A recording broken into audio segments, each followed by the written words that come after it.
Why don't you believe you should be there? Why do you not think that you don't belong there? He doesn't deserve to be there. And most executives feel that way. Having that presence, dress for success, learn to speak confidently.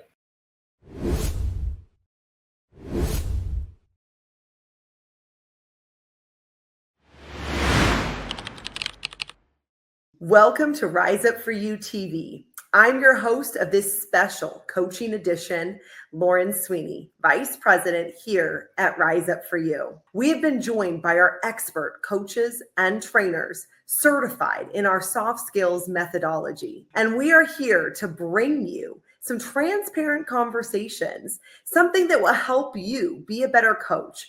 Whether you're an entrepreneur, an executive, a CEO, whatever the case is, being an incredible coach is something that is very important. And before we dive in and have our first guest today, I want to remind you about our Power Up assessment. If you're looking to move your team to the next level, I want to invite you to take our free assessment on our Rise Power Up method. You're going to look at your team's ability to have high levels of self-confidence, emotional intelligence, their ability to be a transformative leader, and influential communicate. So we're excited for you to take it. If you haven't taken it yet, please go to powerup.riseup4you.com. Well, I'm excited to bring to the stage Heidi Gallegos. She is a coach and trainer with us, certified, and she comes to us with a plethora of knowledge and background from her days on being a school board president to running a nonprofit chamber to supporting chamber executives and even her time in law enforcement. Heidi, we're so excited to have you on with us today. Thank you, Lauren. It's really a pleasure to be here today. Absolutely. And thank you for the kind introduction.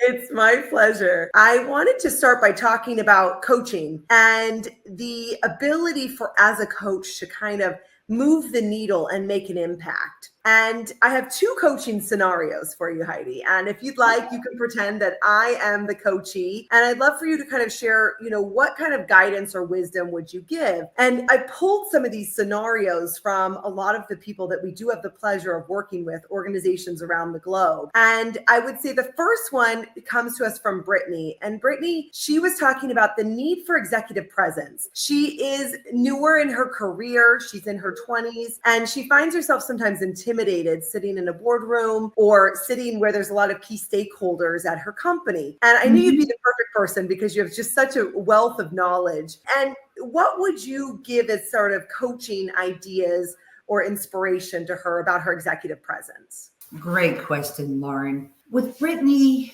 I would start out and ask the question, why don't you believe you should be there? Obviously, you're very accomplished. You have an extensive resume. You've earned this. Why do you not think that you don't belong there? So I would kind of dive in a little bit about the confidence. Maybe there's some back-end stories where there might have been a situation in her professional life, high school, as a child. And we're all human. All of us have something like that occurred. But try to go back, and she doesn't deserve to be there. Obviously, her superiors put her there. They have confidence in her. But that's where working with a particular coachee and exploring why they don't feel confident enough or why they don't feel like they should be there. And, most executives feel that way.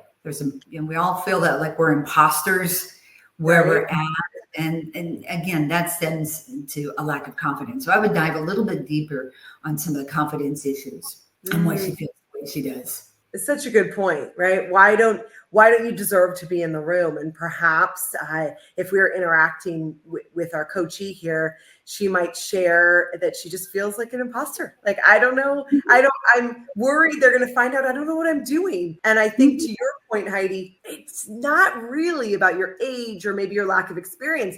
I also have had so much experience coaching executives with lots of experience who still feel like an imposter when they walk in a room. And so what are some tips that you would give Brittany on outwardly kind of showing some executive presence? Fake it till you make it, let's say. Well, yeah, that's one. Fake, that's kind of what I would share within my particular circles of coaching with chamber executives. You're not expected to know everything. That's impossible. But if you're on a trajectory of growth and self-development, people see that. and then they will follow you. And that can also help with their self-confidence. And so some initial things that I might have Brittany do is just having that presence, dress for success, learn to speak confidently, slow down your diction. And I think the number one is listening. Listen to your team. They want to trust you. They want to follow you. So you really need to dive in a little bit and listen to what they want from you, or where their ideas or their suggestions might take the organization a little bit further. Again, work on tonality. Sometimes it's not what you say, it's how you say it. So doing some practice items in front of the mirror, maybe recording yourself. I don't know one person that enjoys watching themselves in a video recording, but it is the most helpful piece of feedback to be able to see how you're presenting yourself to others. So I would do that, look at body language, looking at how maybe Brittany reacts under pressure. Is she scattered all over the place? Or is that calm, thoughtful presence to be able to reassure your team that you're in charge? You've got this. So those are some practical tips that I would give her in order to be able to just kind of start moving the needle forward, to give her that confidence. I love that. Definitely that advice of watching yourself again so that you can kind of do some self-evaluation and realize the places where maybe you got tripped up or where you could have more energy. That vocal tonality and that intonation and the changes in your voice, that is also so key. I think that's fantastic. Let's go to our next coaching scenario. Does that work for you, Heidi? Absolutely. Go for it. All right. Fantastic. Well, this one comes to us from Dwayne, and Dwayne wrote in when we were preparing for this special coaching edition, and Dwayne wanted some support because he did a 360. And as you know, here at Rise Up For You, we do 360 EQ evaluations with our clients, and a lot of organizations deploy that within HR. So he did a 360 and he was really surprised. A lot of the feedback came in higher than he evaluated himself. And so he evaluated himself maybe more as a 3 or a 4 in a lot of different areas. It sounds like it was mostly around soft skills, Heidi. His level of confidence, his level of empathy, his level of active listening. He rated himself, he thought, realistically. And he was pleasantly surprised, but also needed some help to kind of close that delta gap that many of his peers rated him like a 7 and an 8. So he has an inaccurate perception of himself as a leader. How would you support Dwayne in this situation? Great question, Lauren. I would share with Dwayne that really about 95% of us never see ourselves as we really are. And so that's where the importance of feedback. And congratulations on the fact that you've got quite a bit of positive feedback. Your team obviously sees qualities in you that make you a remarkable leader. So kudos to you on that one. But I want to dive a little bit deeper here and find out why you're rating yourself lower than the rest of the team. Does it stem from confidence issues? Are you maybe highly overcritical of yourself? Where is that blind spot that you don't see yourself the way others see you? So that would be my initial first steps into kind of unpacking, because it's usually the flip in terms of where the person will rate themselves higher and the team members will rate themselves maybe slightly lower. So I would really kind of drill down also, just we don't see ourselves as we really are. So good. Like, how do you close that gap then and start to maybe pay attention to your thoughts that are perhaps inaccurate?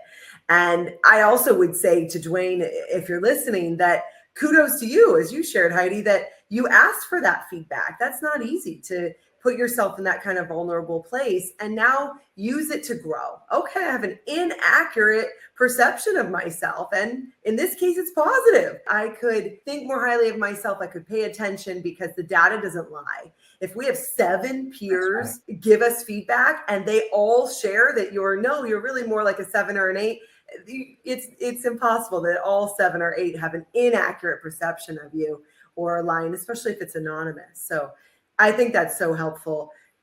What is one of your favorite things, Heidi, about coaching? Like, why do you coach?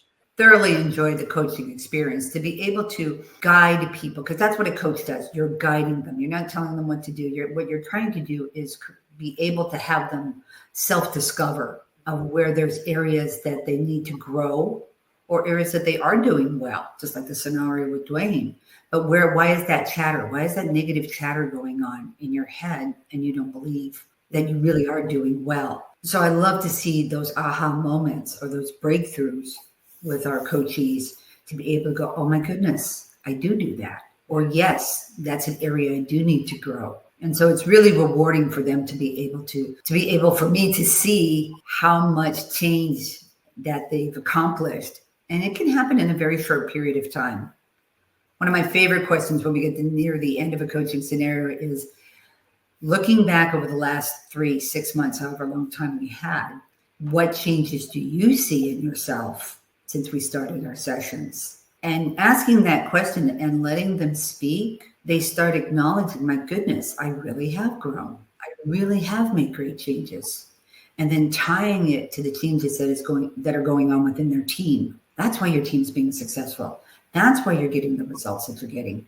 That's why you're getting reports on time. You're having higher levels of accountability. You're having open communication. So that's the best part, is when we get near the end and they actually recognize how far they've come. Yeah. I love that as well, because that increases their self-confidence. So to both scenarios today, talking about Brittany having lower self-confidence walking into perhaps an intimidating room, and Dwayne getting that feedback that he doesn't value himself as much as his peers do. Doing that, I like to tell our coachees to keep like an accomplishment tracker. So keeping track of everything that they're doing, not to brag about themselves, but to feel a sense of self-worth and to remind themselves, look how much we've grown. Look how far we've come. Absolutely, Lauren. It's rewarding too when they do the self-assessments in the beginning of the coaching phase, and then to do them at the end of the coaching phase and see how they've been able to close those deltas. That's where they really start recognizing, my goodness, I have made changes. I have expanded my personal growth. I have increased my emotional intelligence. That to me is highly rewarding. Absolutely.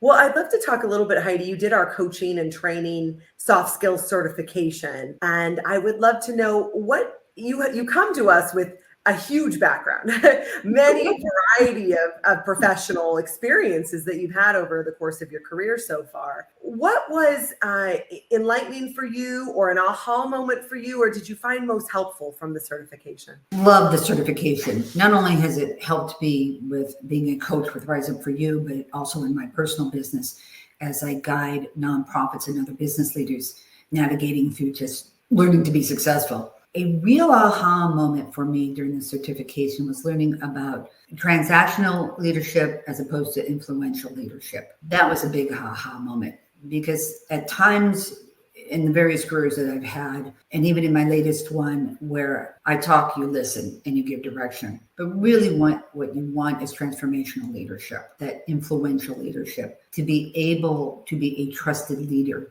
where people want to follow you and they want to do well for the organization. That was just making that distinction between the two was a huge aha moment for me. And so and it can be done. It's a learned skill, moving from transactional to transformational. And so I've incorporated that in my coaching, in my clients that I have with my business, in my own family. It really is. It was very powerful. I mean, I could go on and on about some of the other areas of the certification. I found it so rewarding. Fantastic. I love that. Well, I so appreciate your time today, and the clarity that you help give with individuals that you do coaching work for us. And I think that ability to self-reflect as we look at kind of our scenarios from today's podcast episode is self-reflection and giving ourselves maybe more credit than we are currently. And to your point, we're always a lifelong learner. So even though you have many skills you brought to the table, you did the coaching certification with us within the past year, and that ability to stretch ourselves to be able to coach, to be able to train in these areas of soft skills, really these success skills are very important. So we so appreciate you being on today. Thank you so much, Heidi. Thank you, Lauren. It's been a pleasure. Absolutely. Well, such a fantastic time for us to be able to connect with each other and to be able to hone our skills, craft our edge, so to speak, in being an incredible coach and an incredible trainer. And so no matter if you're an entrepreneur or an executive, we encourage you to look into our coaching certification. Our next one is coming up very soon. You can go to riseupforyou.com/certification, and you can learn a little bit more information about it there. We would love to have you join us. And if you resonated with some of the coaching advice and feedback that we gave today on confidence, I also encourage you to take our self-confidence quiz. I put it on the screen. If you're watching this on video, you can simply go to riseupforyou.com/confidence quiz and take our assessment. You're going to look at the 9 different competencies of self-confidence. And remember, if you just grew 1% a week, you would grow over 50% in a year. And that kind of growth is what we're looking for. I'm Lauren Sweeney. It's been my pleasure to be your host here on Rise Up For You TV, and we'll see you in the next episode.